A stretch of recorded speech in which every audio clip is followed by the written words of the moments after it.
Hello, everyone. I would like to begin by just saying welcome to interpersonal communication. I'm going to be talking in this short video about the interpersonal communication process. And while I'm only going to cover a few of the sort of central concepts, you will want to read carefully your textbook and make sure that you are really understanding all of the concepts in it. If you have any questions at all, always feel free to email me. So the central theme of this chapter is really that the communication choices that we make as people dramatically influence and actually determine the interpersonal and personal and relational outcomes that follow. So the way that we communicate is going to actually change our lives. We cannot control other people, and we cannot control events in our lives. But we can control our own communication choices, which are going to dramatically affect our perception of our lives, as well as the actual relationships and sense of security and happiness that we have in our lives. We can absolutely improve our communication. A lot of times we think, oh, either you're born a good communicator or you're not a good communicator. And that's just not the case. We can certainly improve it because it's a skill that you can learn and improve, and we're always working on it. And also, when we choose to communicate appropriately, ethically, and effectively, and you'll want to understand what each of those three terms mean, it's in your chapter, our relationships will benefit. And it's not just our friendships or our marriages or our boyfriend and girlfriend relationships, our romantic relationships, but also, our work relationships can be impacted in really positive ways as well. So I wanted to define a couple of terms for you so that we're clear on sort of the common language that we'll be using. So communication is the process through which people use messages to generate meanings within and across cultures, contexts, channels, and media. And each of those sort of terms at the end, context, culture, channel, and media, you'll want to read in your textbook to understand exactly how those differ. But the major idea is that we use messages, which may be visual, verbal, auditory. We can even communicate through taste, right? Those of you who like cooking or eating food are going to know that specific things can be communicated in that way. And these generate shared meanings, right?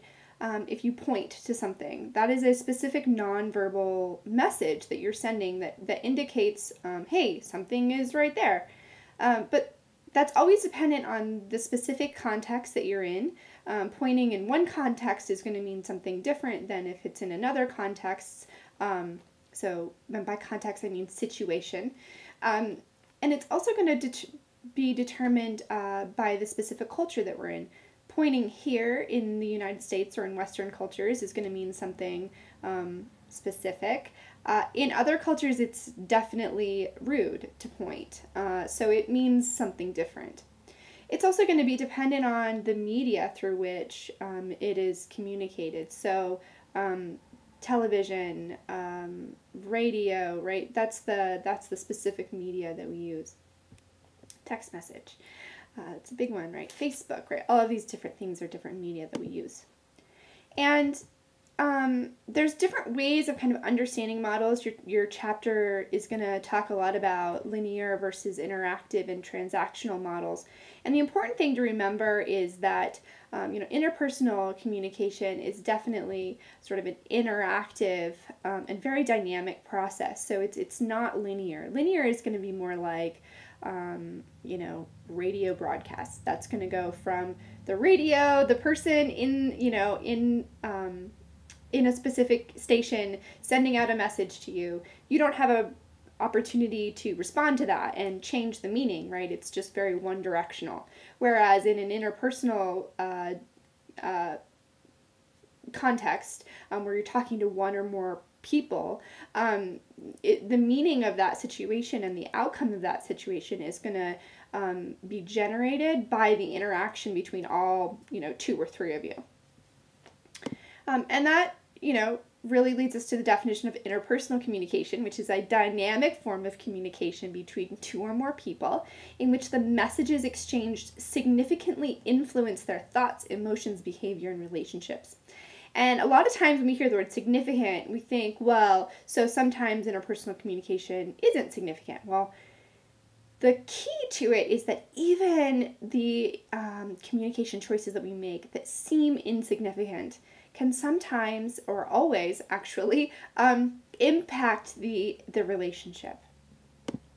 So what I want to do is just very briefly go over the sort of the 4 principles of interpersonal communication, and then I'd like to talk just a little bit about differences in goals of interpersonal communication, and then that'll be it for this video. So the first principle of interpersonal communication is content and relational information. We express how we feel about the relationship in every interaction that we have, as well as saying sort of specific content, like the book is on the shelf. That means the book is on the shelf. But you're also communicating how you feel about the relationship with someone you're talking to as well. If you say that in a snotty or sarcastic way, that might be indicative that you don't have a whole lot of respect for the person that you're talking to, right? So we always are communicating how we feel about the relationship as well as the content that we say. The second principle is intention. Interpersonal communication can be intentional or unintentional, and one cannot not communicate. You may cross your arms at a party and stand in the corner because you're tired, but other people might interpret that communication, that behavior as communication. They might think, well, that guy's just really being unfriendly. Number 3, communication is irreversible. You can't take it back. You can add more words on top of it, and either dig yourself a hole or get yourself out of it, if it's bad communication. But it's you can't take it back. Interpersonal communication is also dynamic. It's always in flux, like I mentioned. And each, our specific motives in each of these sort of principles of communication in this process of interpersonal communication are going to depend on either our self-presentation goals, instrumental goals, or our relationship goals. And we always have these goals, even if we're not aware of them. So maybe maybe our goal in a specific communication context is to work to communicate an image of who we are and how we want to be perceived. And we do this every morning when we put on our clothes, right? It's as simple as that. That's a self-presentation goal. I want to be seen in this particular light. A relational goal is working to develop, maintain, or neglect particular relationships. And yes, you heard me right. Some goals are to neglect relationships. Anyone who's ever, attempted a breakup knows that we engage in communication sometimes to neglect or to actually dissolve specific relationships. And then there's instrumental goals. These are goals where we try to get others to do us a favor or provide us some kind of resource. So we really work hard to, if we say, hey, can you do me a favor? That's a particularly clear instrumental goal, but we often embed these type of goals in other sort of less clear forms of communication as well. So we always have these goals, and you can have more than one at a time, but they're all definitely relevant and clear in a lot of the different communication situations that we have. So that's all for this video. You'll definitely want to make sure you're paying attention to how gender and sexual orientation and culture are sort of how those things affect our communication, as well as some aspects of online competence and just general communication competence as well. But I'd like for you to just take a moment as you end this video to think a little bit about what type of self-presentation goals do you have as a student. Is it to appear friendly? Is it to appear competent? Is it to appear in control? And then I want you to reflect on what type of animal you said that you would be in my little introduction discussion board. And I want you to think about, does that answer reflect how you consciously want to be seen by me or by other students in the class? If your relational goals, for example, if your self-presentation goals in this course is to appear hardworking, and you answered dog because they can sleep all the time, that might be sort of in conflict. So just think a little bit about, take a moment to sort of reflect on that, and see if your own self-presentation goals are in line with the type of communication that you're projecting out into the world. All right, thank you all very much, and I'll see you with the next chapter.